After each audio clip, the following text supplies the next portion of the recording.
Today we're testing out 300 amp hour batteries, which is a super popular size for mobile solar application. And all of these batteries I bought with my own money because recently we caught WattCycle swapping out their hardware. So for all of these, I bought these on Amazon. And this was very expensive and this took a long time to test, but the results are pretty cool. So let's get started. So first test was capacity. I did a 5-hour test on each battery and here are the results. And coming in number 1 was the Vatier budget battery. And this is not very surprising. Even their server rack battery pulls more capacity than the more expensive ones. Next 4 results were tied with WattCycle, HumSync, and EcoWorthy all pulling 104% of its rated capacity. Now in 6th place was the lead time, and I thought it would do better. This has UL 1973 and it was pretty expensive. Next, the Yagelch, the Texella, and the Scenewell barely passed the test. And you'll notice the lower down on this list we go, the crazier the names get. Now the ones that didn't pass was the Mosworth. It pulled 292 out of 300 amp hours. But it has a removable lid, which is really nice.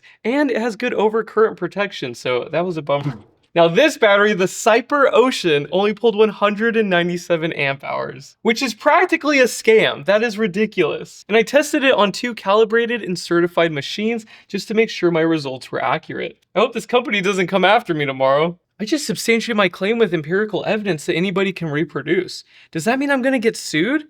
I really hope not. Now the next test was a 200 amp continuous discharge. Now check out these results. This is where it gets really interesting. I did a 200 amp test on all of these batteries. And then I graphed out the data and you'll notice that if they pulled lower on the capacity test, they also did worse on this test. And it was consistent for all batteries except for the Cyper Ocean. That was the only outlier. That one actually did really well, but it had a really bad capacity. I just can't believe it's that consistent. The capacity should have nothing to do with continuous discharge rating. But in this test, it does.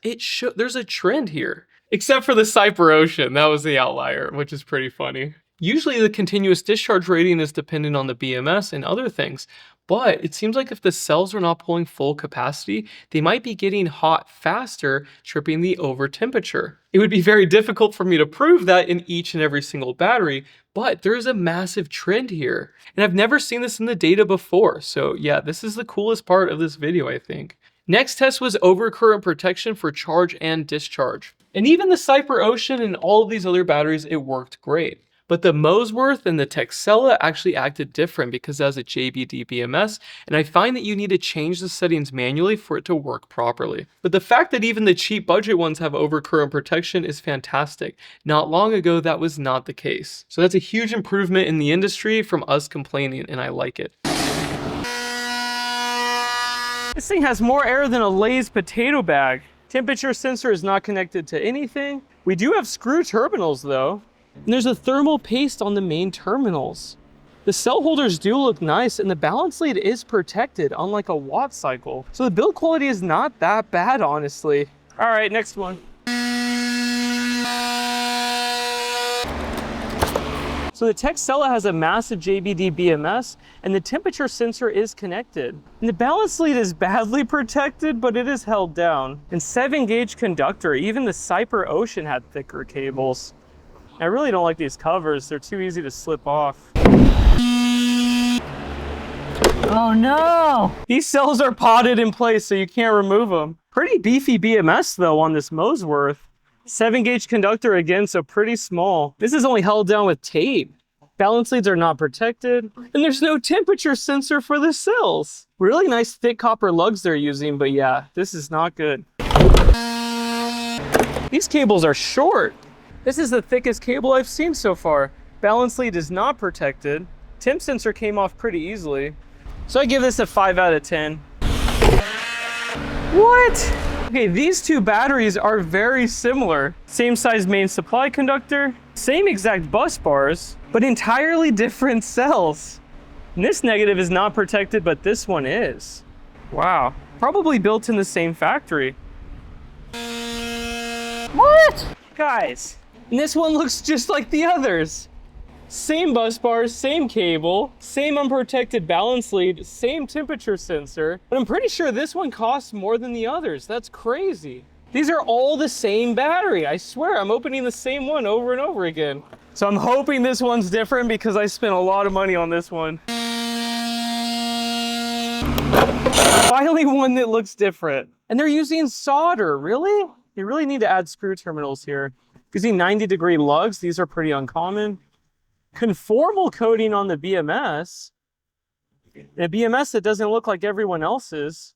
BMS is glued down. This is hard to remove. Like, it won't even budge. There is a metal cell holder on one side, but it's not that impressive. I mean, I'm not blown away by this, especially for the price. The glue's a little bit messy too. Now, what's crazy is this has UL 1973 certificate, which means I think most budget batteries could probably pass that standard as well now. It's crazy to me that the most expensive battery has globs of solder and not screw terminals. Yeah, not impressed. I was expecting way better. Now, this eco-worthy I've been recommending for a while, and I don't hear complaints. Look at these massive metal cell holders, and look at how the BMS is mounted. And it has different firmware than the other brands. It's really good stuff. You can see how thick those copper bus bars are. I really like the eco-worthy ones. But this one only has 280 amp hours, unfortunately. But notice how much space is between this BMS and the cells. This is a good design. It is so hard to find a basic battery with good design principles. So yes, very impressive. I like this one. Watt cycle. So we caught them swapping out the hardware, but still pretty good. Especially if you can get these things on sale. But guess what? I just hate how you don't know what's inside. For example, they have a pinched balance lead on the mini model. You never know which BMS you're gonna get. Or the cells. All three of mine have different cells. The first one I opened was fantastic, but yeah, this is what you get today. So keep that in mind. It's better than the budget ones, but there's really good competition at this price. So yeah, it is good, but there's other options now. Pretty good build quality, but you don't know what you're getting. Now this one I've never opened up. What's nice about this one is it shows you the state of charge and error codes on the top. What in the world? They're using electrical tape? Are you kidding me? And a little messy with this blue. This one has 2 temperature sensors for the cells. And the BMS has a heatsink on the top and bottom in a conformal coating. Why would they use electrical tape? That looks so bad. And this is not a single cable, it's 4 or 5 cables. Same with this one as well. And there's barcode stickers covering the barcode. It does have steel cell holders, which is good. So the BMS is impressive, but this build quality is not special. I was expecting better from eco-worthy. I'd probably choose the 280 over this. Now the Vatier budget battery. Look at how good this is. This is nice. I really like the Vatier. Also, I ripped this off in the last review. And in all of my testing, the Vatiers pull more than everyone else. And these are screw terminals, so you could remove these cells. The only thing I don't like is how close the BMS is to the cells. If they could copy eco-worthy's design and give it some space, this would be perfect. Also has screw terminals, very protected balance lead. And yeah, this is why it passed both of the tests. It's a nice battery. So this was very hard to choose, but I think these are my 2 favorites. They have really good build quality, they test really high, and the eco-worthy is super reliable. A lot of people use that one. And both of these are cheaper than a watt cycle. And right now this one's $500, and this one is $539, and then they have a heated version for $600. And the watt cycle is $630. Now this eco-worthy battery is a pretty good deal. It has more capacity than this one. And it's only $450, which puts it in the same price as all those budget batteries. And this brand is way better in every single way. Now this battery was probably the biggest disappointment because it was $758. And that was with a coupon code. And this one has UL 1973 and the build quality is nothing special. For this much money, you can get a Vatier that's really nice. Like one of these.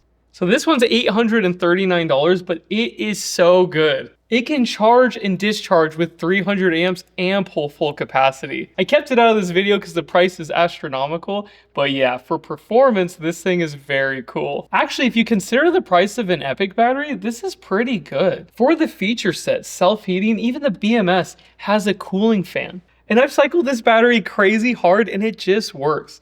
So yeah, it's very expensive, but very cool. So for this video, Vatier 300 amp hour and eco-worthy 280. These are my favorite, really good batteries. Now, if you want any of these batteries, I'll have affiliate links down below. Now, I would love to know if you guys agree or disagree with my conclusions. And if you ever have an issue with one of these batteries, please let me know. Oh, I totally forgot to mention dumb fume. Super popular battery, a lot of people like them, but both of mine are now dead. The 100 amp hour died for no reason, and then when I was charging the 300 amp hour, it just died as well. A lot of people like those, but yeah, I'm not having a good time with them. Also, a lot of people caught that company swapping out hardware and cells, so some of them will pull a lot of capacity and some of them won't, so you really don't know what you're getting with those. So yeah, I would stick with these. These are really nice.